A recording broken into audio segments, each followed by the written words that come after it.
Nous allons continuer notre prédication, la méditation sur la bénédiction apostolique de l'apôtre Paul, à la 12e lettre aux Corinthiens. Tout à la fin du chapitre 13, de versets 11 à 13, nous avons cette bénédiction apostolique qui est normalement dite à la fin des cultes. Le texte nous dit: « Au reste, frères, soyez dans la joie, perfectionnez-vous, consolez-vous, ayez un même sentiment, vivez en paix, et le Dieu d'amour et de paix sera avec vous. Saluez-vous les uns les autres par un saint baiser. Tous les saints vous saluent. Que la grâce du Seigneur Jésus-Christ, l'amour de Dieu et la communion du Saint-Esprit soient avec vous tous. » Prions. Père, parle-nous par ce texte, ce tout petit texte, et que ta parole puisse trouver une demeure dans notre cœur. Aide-nous, Seigneur, à comprendre, que nous aussi nous puissions accueillir ton message, pas celle du prédicateur, mais le message qui vient de toi, les paroles qui viennent de toi. Amen. Alors, je vais donner suite. Donc, nous avons prêché sur ce texte la semaine dernière, et je veux continuer. C'est comme je disais, c'est un tout petit texte. Est-ce qu'on peut en tirer 2 prédications? Je crois que oui. La parole de Dieu, elle est toujours vivante. Mais je vais employer le même exemple que je vous ai donné dans la prédication précédente. Donc, je vous ai demandé d'imaginer que vous êtes des personnes surbookées, très actives dans votre travail, dans votre association, dans votre vie. En fait, vous contrôlez tout, vous avez le contrôle, vous travaillez beaucoup, vous anticipez tout. Et soudain, un crash d'avion vous jette sur une île déserte. Donc vous ne pouvez plus rien faire. Plus d'agenda, plus de rendez-vous, plus de téléphone, plus de certitude. Vous êtes seul, vraiment seul, pendant 4 ans. C'est le scénario du film Seul au monde, avec Tom Hanks, qui va incarner quelqu'un qui est perdu dans une île déserte, qui va faire un visage sur un ballon. Il l'appelait Wilson pour ne pas devenir fou. Mais en fait, pour lui, dans ce film, tout se semble figé, tout est lent, rien ne change. Et pourtant, dans ce désert, sans mouvement apparent, quelque chose évolue en lui. Il apprend la patience, il découvre ses limites, il est transformé. Et je vous repose la question, et vous, et toi, que fais-tu quand plus rien n'avance? Que fais-tu quand ta vie semble échouer sur une île invisible, travail figé, famille difficile, couple difficile, solitude? Les choses n'avancent pas. Aujourd'hui, nous allons voir à travers cette lettre de l'apôtre Paul la continuation. Dieu veut nous parler. Il reconnaît qu'il y a des moments difficiles, des moments où rien ne semble bouger, et pourtant, Dieu agit sûrement et silencieusement. En fait, cette lettre aux Corinthiens, comme vous le savez, Paul il a écrit, selon les spécialistes, Paul a écrit 3 lettres à cette église à Corinthe. La première lettre, nous trouvons dans la Bible. La 12e, apparemment, elle est perdue, on ne sait pas. Et la 3e, c'est la 12e lettre que nous trouvons dans la Bible. En fait, quand on lit ces lettres de l'apôtre Paul, on voit que l'église à Corinthe, c'était une église difficile. Il est toujours en train de dire, il ne faut pas faire comme si, il faut changer.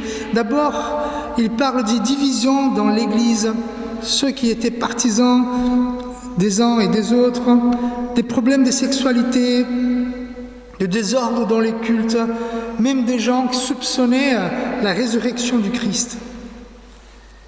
Il va parler aussi des gens, des faux responsables qui critiquent l'apôtre Paul en disant « Voilà, lui, il n'est pas un vrai apôtre. » Pourquoi? Parce qu'il n'est pas beau, parce qu'il ne parle pas bien, il n'est pas riche comme nous. Et donc Paul est en train de dire à cette église, il faut redresser le chemin. Et à la fin de la lettre, après avoir conseillé, après avoir donné des directions aux Corinthiens, Paul, il est conscient qu'il ne peut pas transformer cette église par ses propres forces. Il ne peut pas. Même s'il est intelligent, même s'il est sage, même s'il connaît bien la culture judaïque, la religion juive, s'il connaît bien la philosophie, s'il est quelqu'un de très engagé, prêt au sacrifice, tout ça n'est pas assez pour changer cette église. C'est pour ça qu'il va parler à ceux qui sont dans cette église et qui ont envie de changer quelque chose. Il y a certainement parmi tous ces membres de l'église à Corinthe, quelques-uns qui voulaient au moins essayer. Et donc Paul, il va faire appel à la conscience de ces chrétiens. Si vous ne pouvez pas changer votre environnement, commencez par vous-même. Cet appel à la conscience. Puis, il va tout mettre sous la main puissante de Dieu, de la Trinité. Donc notre texte nous aidera à répondre à la question suivante. Que faire quand rien ne semble avancer dans ma vie? Et là, vous pouvez penser à plusieurs domaines de votre vie. Au travail, au foyer, dans votre vie amoureuse, dans l'église.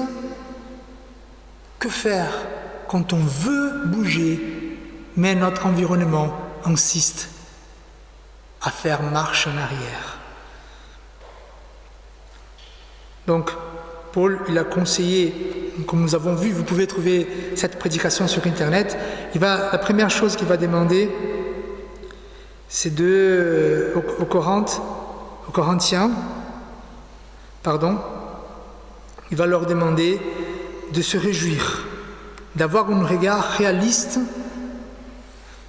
de la réalité et de se réjouir avec ce que Dieu leur a donné. Puis, il va demander aux Corinthiens de se perfectionner. Voilà, si vous ne pouvez pas bouger les autres, commencez à bouger vous-même. Perfectionnez-vous et encouragez-vous. Donc, encouragez ceux aussi qui souhaitent avancer. Mais Paul, il demande encore une autre chose. Il va dire, soyez dans la paix. Il va dire dans le texte, ayez un même sentiment, vivez en paix. Là ici, Paul souhaite qu'ils aient un seul esprit et qu'ils vivent en paix. Évidemment, ces mots-là font référence à la discorde qu'il y avait avant. Vous savez, dans l'église des Corinthes, ils ne voulaient pas suivre Paul. Il y avait quelques Corinthiens qui disaient « Moi, je suis pour l'apôtre Paul », d'autres qui allaient dire « Nous sommes pour Apollon », et d'autres qui allaient même dire « Je suis pour Jésus », donc ils n'étaient pas en accord. Ils disaient « Moi, je suis comme ça, j'ai cette théologie, moi, j'ai cette théologie », l'autre disait « J'ai autre théologie ». Et finalement, Paul lui demande « Vivez en paix ». Et Paul, c'est quand on lit les lettres de l'apôtre Paul, il est souvent en train de demander aux églises, vivez en paix, ayez la paix parmi vous.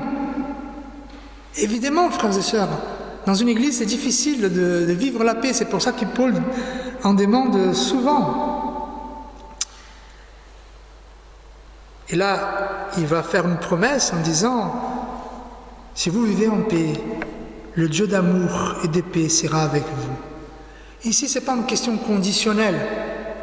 Paul n'est pas en train de dire, si vous vivez en paix, Dieu sera parmi vous, comme si c'était conditionnel. Mais ce que Paul est en train de dire, ceux qui cherchent la paix, évidemment Dieu est avec eux.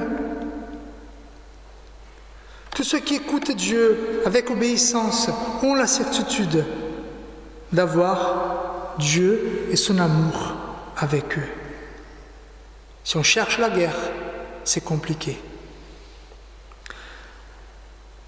Frères et sœurs, lorsque les choses n'avancent pas dans notre vie, nous pouvons choisir l'optimisme ou le pessimisme, comme je vous ai dit la semaine dernière, de lecture de la réalité trop partielle. Il arrive aussi que nous nous replions sur nous-mêmes et que nous restons figés dans l'inertie. Mais Paul nous attire notre attention sur notre danger. Quand les choses ne vont pas, le danger, c'est avoir l'envie de faire la guerre. Pour parler de cette envie, j'aimerais bien aborder le thème de la colère injuste. Paul n'en parle pas directement, mais je suis convaincu que ces sentiments peuvent nous entraîner dans des conflits sans fin, soit à l'intérieur de nous-mêmes, soit autour de nous. Quand les choses ne vont pas, on peut être tenté de faire la guerre. Alors, la colère, on va dire que c'est normal, tout le monde peut être en colère. La colère, c'est une émotion humaine normale. Tout le monde ressent de l'agacement, de la frustration, de l'irritation et même de la fureur de temps à autre. Et dans certains cas, lorsque nous sommes en colère, nous parlons fort, nous crions, nous jurons, et dans les cas extrêmes, nous pouvons réagir violemment envers les objets, les casser, et vers les personnes, la violence. Alors, comme je disais, la colère n'est pas mauvaise en soi-même, mais quand elle est maîtrisée, la colère peut être utile et nous pousser à apporter des changements positifs, poser des actions constructives pour ce qui compte pour nous. Mais si la colère, elle est injuste et intense, elle peut être nuisible. Alors, d'où vient la colère ? La colère est souvent liée à une source de frustration.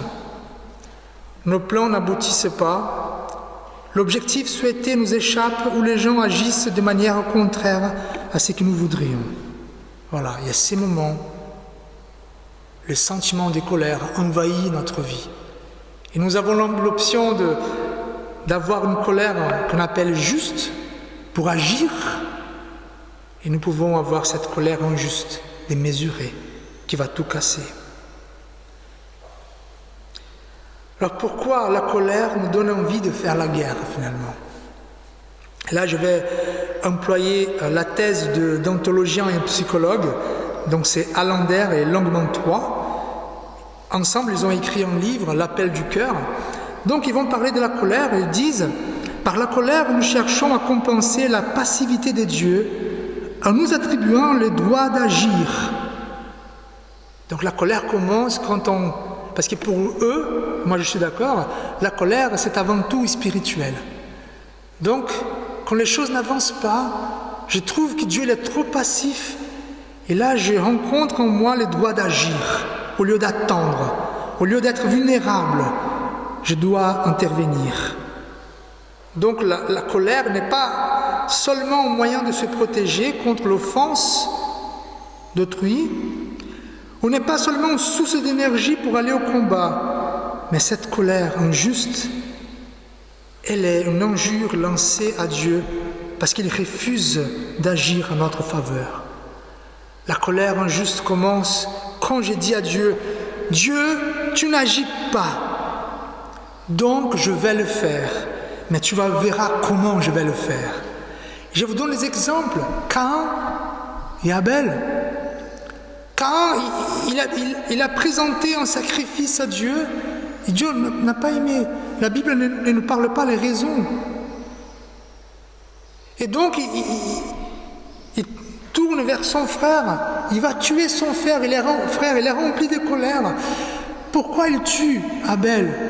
c'est parce qu'il veut tuer Abel. Non, parce qu'il veut tuer Dieu, mais il ne peut pas. Donc il va tuer celui qui plaît Dieu. Cette colère qui remplit, qui dit « Dieu, tu es injuste, Dieu, tu es passif, et je vais agir ». On voit notre exemple, c'est Pierre, quand il voit que les soldats commencent à enlever Jésus-Christ, qu'est-ce que Pierre va faire? Il va prendre son épée et arracher l'oreille d'un soldat. C'est la colère. Pourquoi? Parce que pourquoi Jésus ne fait rien? Il est tout puissant, il fait des miracles, mais il ne va pas agir.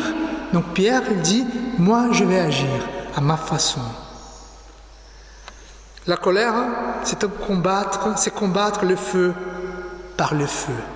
Lorsque nous répondons à une attaque, nous combattons le feu par le feu. La colère nous pousse à combattre. Elle est notre réaction à une injustice supposée ou réelle. Et elle cherche à annuler le tort qui nous a été infligé, qu'elle soit justifiée ou non.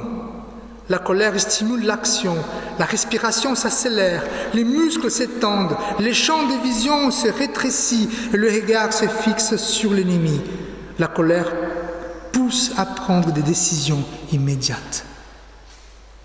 Ainsi, cette énergie, comme je vous ai dit, cette colère juste, qui aurait dû être mise au service de la résolution des conflits, de la persévérance, de la croissance intérieure, de l'encouragement des autres.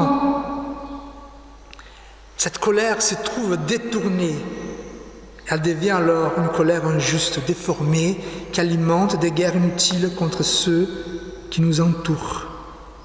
C'est pour ça que Paul dit, il insiste avec force, vivez en paix. Lorsque les choses vont mal, il est facile de céder à la dispute, à la confrontation, au conflit. Frères et sœurs, faire la guerre semble parfois être le chemin le plus rapide pour faire bouger les choses. Ce n'est pas le chemin de l'esprit, ni le chemin du Christ. Je vous donne quelques exemples. Pensez à votre mariage, pensez à votre conjoint, votre ami. Parfois, les choses n'avancent pas. Et parfois, on pense que si on crie, ça va plus vite. Si la colère vient, si on fait des choses, peut-être je vais bouger mon conjoint. Peut-être je vais bouger mon amoureux. Je vous donne un autre exemple. Parfois, les enfants. Et là, je vous dis, c'est facile en tant que parent d'employer la colère pour faire les enfants bouger. Je demande à ma fille, c'est bien qu'elle n'est pas là, allez faire les vaisselles, ça ne marche pas. Deuxième fois, allez faire les vaisselles, ça ne marche pas. Donc la colère commence à monter en moi. Cette énergie, la vision qui se rétrécit, et au lieu de lui expliquer, non, j'écris. Voilà, j'écris. Ça peut être dans le travail aussi, dans notre amitié, ça peut être même dans l'église. Voilà. Je vous invite encore à penser dans un domaine de votre vie qui vous sentez que les choses n'avancent pas. Paul souhaite qu'au lieu de chercher et trouver des choses qui nous divisent, qui mettent en évidence nos différences, puissent se battre contre ceux qui ne nous plaisent pas. Cherchons la paix. La colère sera toujours une arme de destruction que nous serons tentés d'utiliser pour contrôler, pour dominer et même pour anéantir. C'est pour ça qu'il faut parfois lever les drapeaux blancs pour la paix. Discutons avec amour nos différences, puis faisons confiance à Dieu. C'est une promesse où la paix volontaire de Dieu est avec nous. C'est pour ça qu'il dit « Le Dieu d'amour et de paix sera avec nous ». Paul va dire aussi en Corinthiens que la paix du Christ règne dans vos cœurs. C'est en effet à cette paix que Dieu vous a appelés. En tant que membres d'un seul corps, soyez reconnaissants que la parole du Christ, avec toute sa richesse, habite en nous. Instruisez-vous et avertissez-vous les uns les autres avec une pleine sagesse. Chantez à Dieu de tout votre cœur et avec reconnaissance des psaumes, des hymnes, des cantiques inspirés par l'Esprit. Tout ce que vous faites, en parole ou en action, faites-le au nom du Seigneur Jésus-Christ, en remerciant par lui Dieu le Père. Voici, frères et sœurs, cette bénédiction qui nous invite à être dans la joie, nous invite à nous perfectionner, à nous encourager et vivre dans la paix. Même si nous serons tentés à mettre la colère, même si nous serons tentés à faire la guerre pour accomplir notre désir. Et nous pouvons vivre tout cela car Jésus, par sa vie, par sa mort et sa résurrection, nous a donné des compétences pour vivre cette nouvelle vie. Si nous pouvons nous réjouir même quand la situation ne va pas, si nous pouvons nous perfectionner et encourager les autres quand les choses ne bougent pas, si nous pouvons vivre en paix, même quand rien ne marche, c'est parce que Jésus nous a donné une nouvelle vie. Une vie pour honorer le Père. Jésus nous a donné une nouvelle et vive espérance. C'est pour ça que nous pouvons vivre dans la joie. Jésus nous a donné des dons spirituels. Pour cela que nous pouvons nous perfectionner. Jésus a déjà fait la guerre contre nos vrais ennemis. Et pour cela, nous pouvons être en paix. Et je finis comme finit le texte. Que la grâce du Seigneur Jésus-Christ, que l'amour de Dieu et la communion du Saint-Esprit soient avec vous tous. Amen. Voilà. Donc aujourd'hui, repas fraternel. Merci Seigneur, on pourra manger à l'extérieur. Bon, on verra parce qu'il fait chaud. Donc, voilà, vous êtes invités. Il y a toujours des choses à partager. N'hésitez pas à rester, c'est après le culte. Et bon, nous aurons l'école biblique, mais l'école biblique, qui c'est après le repas, ne sera pas vécue ici. On va partir à la fête du jeu, au centre du village, chaque enfant avec leurs parents. Le vendredi, l'étude biblique. Cette semaine-là, parce qu'il nous reste une semaine pour l'étude biblique, on va voir un film. C'est le film de l'histoire de la Bible. Donc nous étudions les livres de la Bible. Donc pour donner un peu des images à tous ceux que nous avons lus, nous allons voir un peu ce qui se passe entre les juges et les 3 rois d'Israël. Réunion de prière, normalement, jeudi, chez notre sœur Simone. Et dimanche prochain, culte à la grotte. Donc à 10h30, une demi-heure plus tôt que d'habitude, nous serons auprès de la grotte du Mas d'Asile. Il y aura un pique-nique tiré du sac. Donc vous êtes plus qu'invités, plus que bienvenus. Je ne sais pas si j'ai oublié d'autres annonces. Non?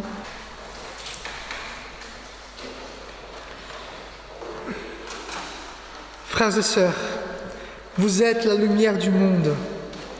C'est ainsi que votre lumière doit briller devant tous les hommes pour qu'ils voient le bien que vous faites et qu'ils en attribuent la gloire à votre Père céleste. Que l'amour de Dieu notre Père, la grâce de Jésus-Christ notre Seigneur, la communion et la consolation du Saint-Esprit soient avec nous tous, aujourd'hui et à jamais. Amen.